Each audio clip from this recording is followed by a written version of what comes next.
it's entirely possible that that's too much fun.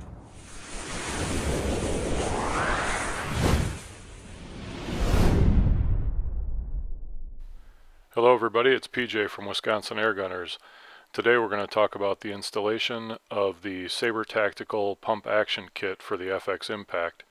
This is going to be installed on a Mark 1 Impact, but the installation is the same for the Mark 2.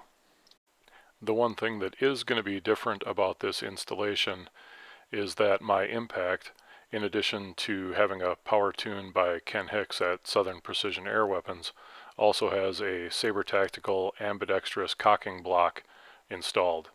The pump-action kit in its current state doesn't work with the ambidextrous cocking block, so I'm going to have to uninstall that and then reinstall the stock block in order to make the pump action work.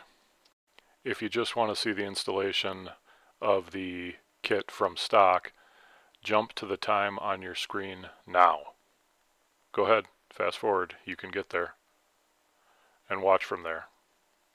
In order to complete the installation process, you'll need a quality set of metric Allen keys. The first order of business is to make sure that the gun is unloaded and uncocked. Here I'm removing the magazine and then allowing the charging handle to move forward while holding it and then depressing the trigger and guiding it forward. The second step is to remove the air tank. You need to remove it far enough so that it starts hissing, then let it degas, and then you can worry about removing any residual air from the plenum.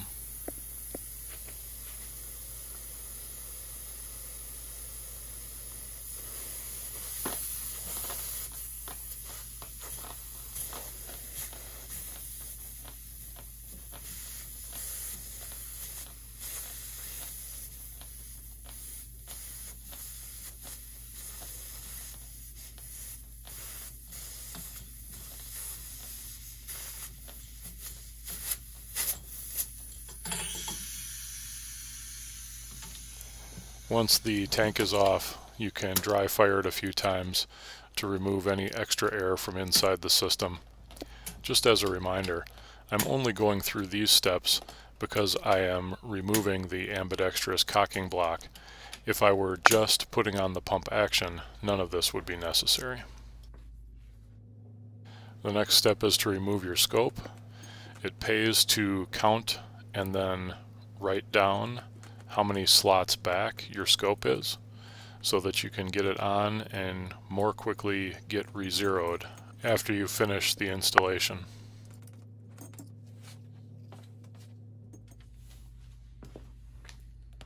The next step is barrel removal, which is a simple matter of removing the retaining grub screw. It's little, don't lose it. And then pulling the barrel out through the front of the rifle. Once you have the barrel removed, it's a good idea to check the condition of the O-rings, and you may wish to apply a little bit of silicone grease. Here you see the porting work that Ken Hicks at Southern Precision Air Weapons did in order to open up airflow. There are 3 screws holding the scope rail onto the rifle. You'll need 2 different size Allen keys to get them off, and my advice is that once you have them off, you leave them in position in the rail when you remove it. If you don't do that, it's unlikely that these screws will get messed up, but as a system it works pretty well because some of the other things you'll take apart are very easy to mess up.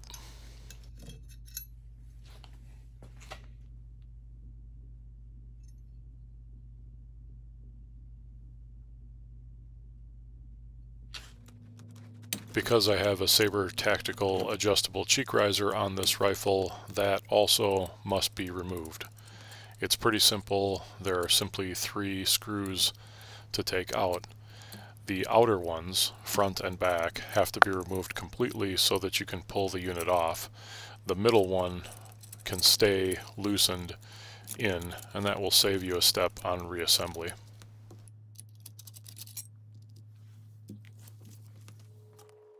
There are a dozen screws on this top bar and all of them need to be removed. They're not all the same length, and so I would recommend you loosen them and then leave them in their holes, because it'll be a lot easier to put it all back together if all the screws are in place.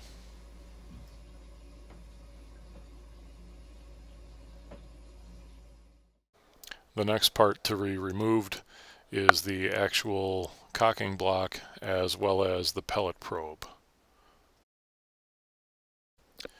First, you will unscrew the two silver retaining screws here and here.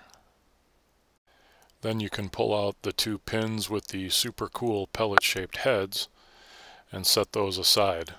You will be packing those back up in case you reverse this process. Once the pins are free, you'll be removing the cocking handle. That's going to be used in the conversion, so set that somewhere handy. Once the handle's gone, the cocking block, guide rod, and pellet probe assembly are removed by lifting up and sliding back.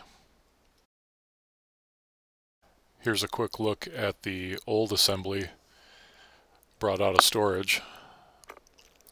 After tens of thousands of rounds fired through it, she's showing a little bit of wear, but it's still going to get the job done. Make sure you pay attention to this block. It's not attached in any way, and it's pretty easy to drop it or knock it aside. It's there to help keep everything lined up, and you don't want to lose it. Up next, you have to unscrew the front part of the block from the rod. You may want to make note of exactly how much threading is exposed so that you can thread the old block on into exactly the same position. Once the Saber Tactical block is off, I re-threaded the original block into exactly the same position. You can put a dab of Loctite on the threads if you think you need to keep it steady. Once it's in, it really shouldn't be going anywhere other than back and forth. Take note of the two pins here. This one and this one up here. In the Saber Tactical design, you have these two, I guess, more external, more decorative and actually beefier pins that are used to manipulate the cocking block. With the stock design, the pins are actually integral and within the lines of the cocking block. So you need to make sure you have the pin that you took out originally, or this whole thing is going to go sideways on you. Next, you can remove the rear of the cocking block, which is anchored by its own Allen screw. If you look inside the rear part of the cocking block, the part that was anchored down, you're going to see that there are two O-rings on the inside. Your next challenge is to very carefully remove these O-rings without damaging them, and then after applying a light coat of silicone grease, you're going to reinstall them inside the original cocking block. Take your time and be careful with this. Make sure they go in clean, make sure they're lightly lubricated, and make sure the O-rings are in good condition, or you're going to start to see leaks and loss of power. If you turn your attention back to the front part of the cocking block, which is actually the part that moves and does the cocking, if you look at the front of it, you're going to see that there are two holes milled into the aluminum. You're going to see that one of them is filled with a rubber stopper. At this point, you're going to freak out and think that you lost one. You did not lose one. There are two spots for them. Only one of them is going to have a rubber stopper. You can stop, relax, and breathe. Go ahead and carefully remove that rubber stopper and then carefully reinsert it into the other cocking block. A dental pick is the ideal tool for this, and you can probably get one the next time you go get your teeth cleaned. Just ask what they do with their retired picks. I bet they'll give you one. In my case, the stopper was on the left-hand side, so I took it out of the left and I put it in the left-hand side.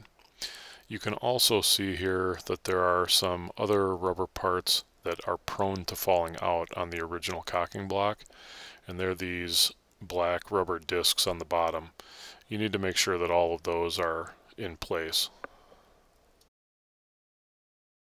Once the rubber stopper's been transitioned and the O-rings are back in the cocking block and the front part is threaded on to the guide rod that connects to the pellet probe, you can put everything back in place and we're ready to reattach the charging handle. Don't forget that the rear part of the charging block has its own set screw that needs to be put in here. What I would do is first gently lift up the front part of the cocking block so that the pin lifts up and you can slide the front part of the cocking handle underneath it and drop it into place. Then you can drop the pin, which hopefully by now you haven't lost, into the rear portion of the cocking block so that it slides through the hole and connects both parts of the charging handle to the body of the gun. With the charging handle forward, everything should mate up properly, but you do want to check to make sure the pellet probe comes to exactly the right stopping point, or this will cause you problems. You can see how it's flush up to the edge of the rear block. Based on this positioning, I should be good to go.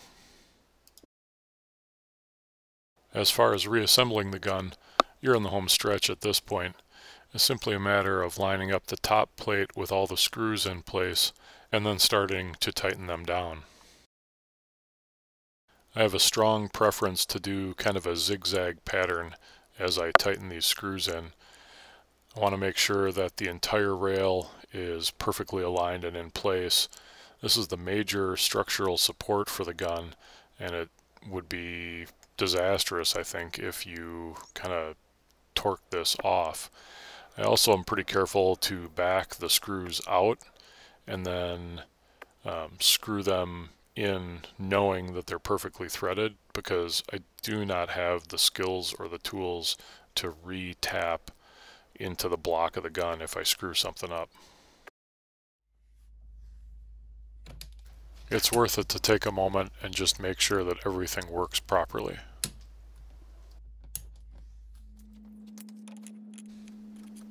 Reinstall the barrel, make sure the action works smoothly, and then you can reinstall the grub screw.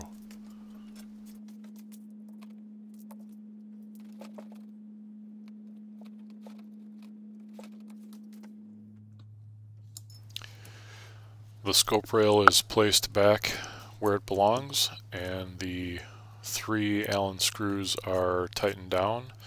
In order to put that back into position, you just want to make sure that it is lined up and square to the rifle before you do a final tightening.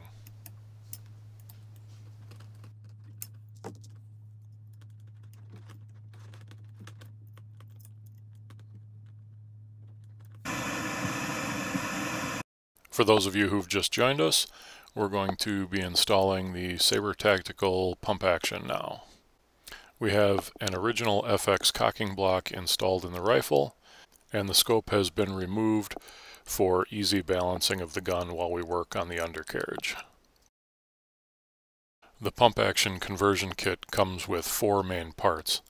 The first part is the pump itself, which ends in a nice Picatinny rail section. The second part is the connector rod, with one end that goes onto the cocking lever and the other end which bolts to the pump action itself. And then the last part is an elongated cocking lever. The kit does not come with extra screws, so remember, when you remove your existing Picatinny rail and trigger guard, as well as the cocking handle, you'll be reusing those screws.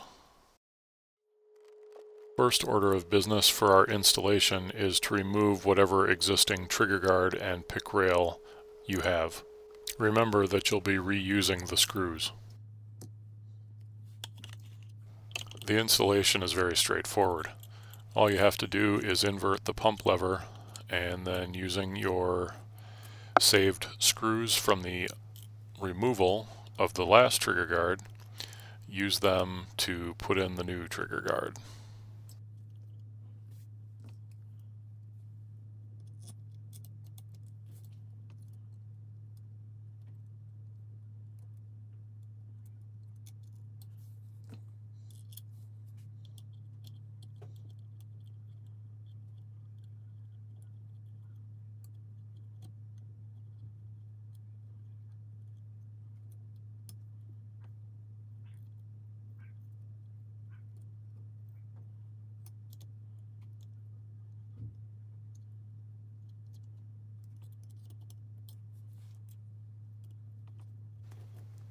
Once you have all 4 screws snug, use a star pattern to do the last bit of tightening after you make sure everything is set and even. You do not have to put ridiculous amounts of torque on these screws. It would be extraordinarily bad to strip anything out at this point.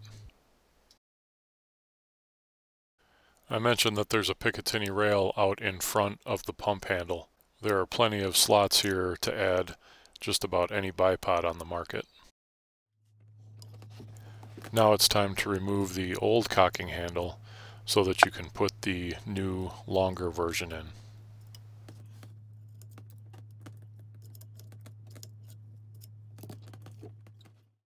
The new handle is longer, and the connector rod is actually going to rest on the top portion of it. Installing the new handle is a simple process of slotting it in, and the hardest part is simply keeping everything straight while you get the Allen screw started.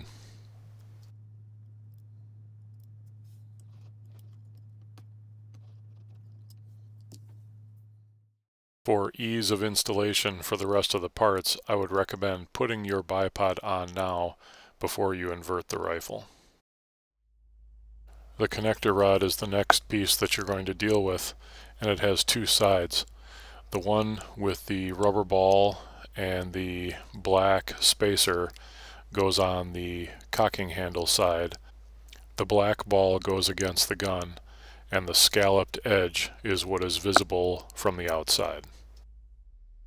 The other end, with the white spacers, is going to be bolted onto the pump assembly. If the spacers fall out, they just get popped back in, and if you have trouble, you could add just a little bit of silicone grease to hold them more securely in place. Slide the cocking handle into the hole with the spacer on the bottom side and the scalloping facing out. If everything is adjusted properly, you should find that the connector arm lines up with the pump handle. If not, you may need to make some adjustments. Adjustments for travel of the pump handle can be made by adjusting the stopper blocks here and here. My unit came perfectly adjusted by Saber Tactical, and I did not need to make any adjustments. Next, take the supplied bolt, slide the spacer over it, and fit it in so that you connect the rod to the pump assembly. Then take your Allen key and tighten that up. You don't need to go crazy on this one either. After a quick function check, it's time to reinstall the air bottle.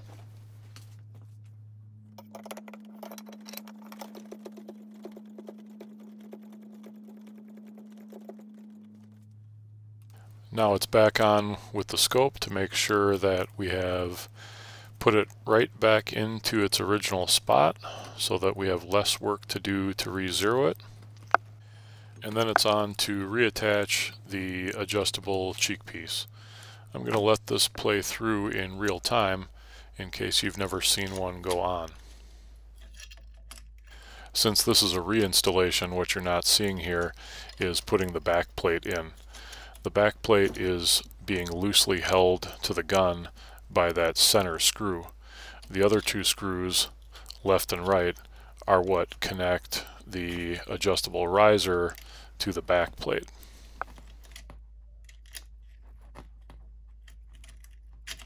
The center screw is what holds the back plate tightly to the gun, and then the other two screws are tightened in to set the final height of the cheek piece.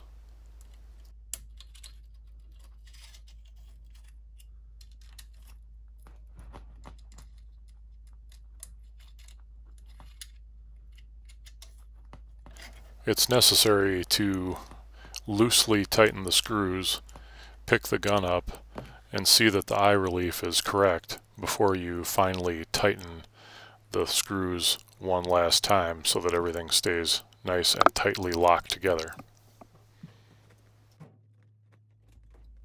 So now that you have it installed, how exactly does it work?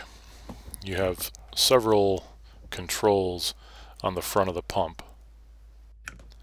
The push button acts as a release so you can pull it back, and it snaps into place so you can't move it once it's locked back into place. There is an override switch for when you want to go fast action, but you have to push in the release first to get it into that mode. Releasing that switch releases the safety catch and you're back into single shot mode.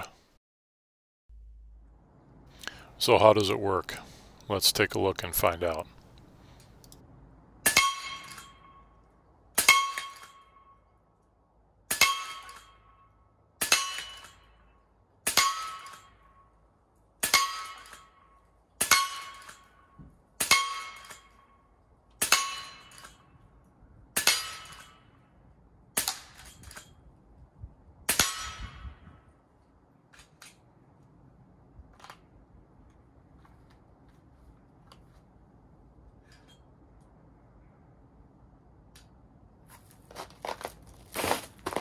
It's entirely possible that that's too much fun. Saber Tactical Pump-Action. Yeah, you want one. Yeah, I can tell from here. Get yours at sabertactical.com or pretty much any place else that sells cool airgun stuff. Yeah, that'll do.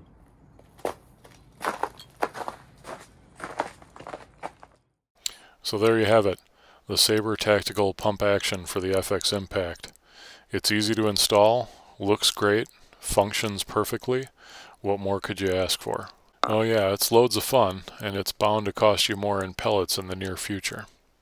If you enjoyed the video and found it useful, which we hope you did, please consider hitting the like button, and if you haven't already, take a look at subscribing.